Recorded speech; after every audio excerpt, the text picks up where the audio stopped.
Section 5. Prosecution declination decisions. The appointment order authorized the special counsel's office, quote, to prosecute federal crimes arising from its investigation, unquote, of the matters assigned to it.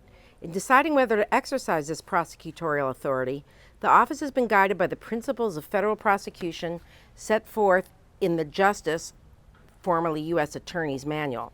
In particular, the office has evaluated whether the conduct of the individuals considered for prosecution constituted a federal offense and whether admissible evidence would probably be sufficient to obtain and sustain a conviction for such offense, Justice Manual 927.220.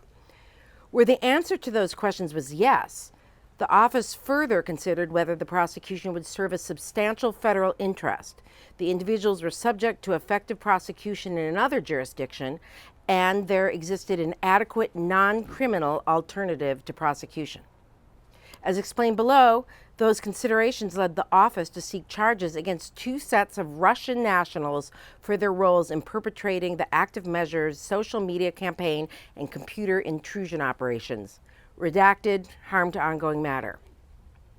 The office similarly determined that the contacts between campaign officials and Russia-linked individuals either did not involve the commission of a federal crime or, in the case of campaign finance offenses, that our evidence was not sufficient to obtain and sustain a criminal conviction.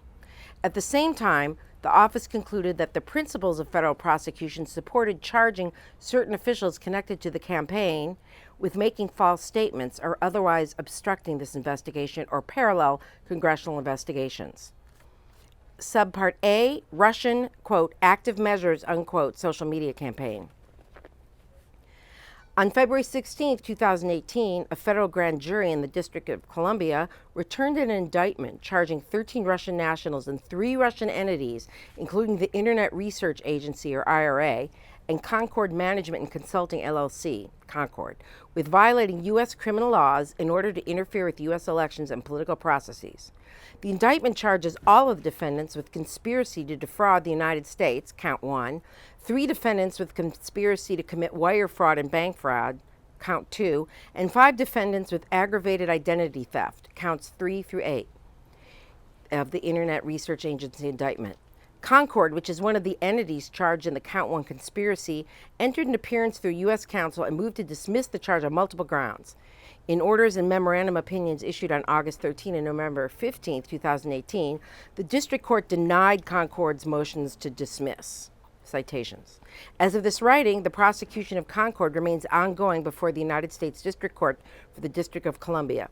The other defendants remain at large. Although members of the IRA had contact with individuals affiliated with the Trump campaign, the indictment does not charge any Trump campaign official or any other U.S. person with participating in the conspiracy. That is because the investigation did not identify evidence that any U.S. person who coordinated or communicated with the IRA knew that he or she was speaking with Russian nationals engaged in the criminal conspiracy.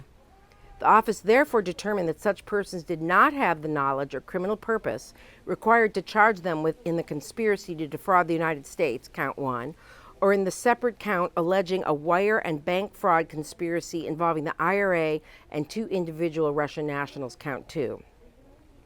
The office did, however, charge 1 U.S. national for his role in supplying false or stolen bank account numbers that allowed the IRA conspirators to access U.S. online payment systems by circumventing those systems' security features. On February 12, 2018, Richard Pinedo pleaded guilty pursuant to a single-count information to identity fraud in violation of 18 U.S.C. Section 1028A7 and B1D plea agreement. The investigation did not establish that Pinedo was aware of the identity of the IRA members who purchased bank account numbers from him. Pinedo's sales of account numbers enabled the IRA members to anonymously access a financial network through which they transacted with U.S. persons and companies. Citations. On December 10, 2018, Pinedo was sentenced to 6 months of imprisonment to be followed by 6 months of home confinement and was ordered to complete 100 hours of community service.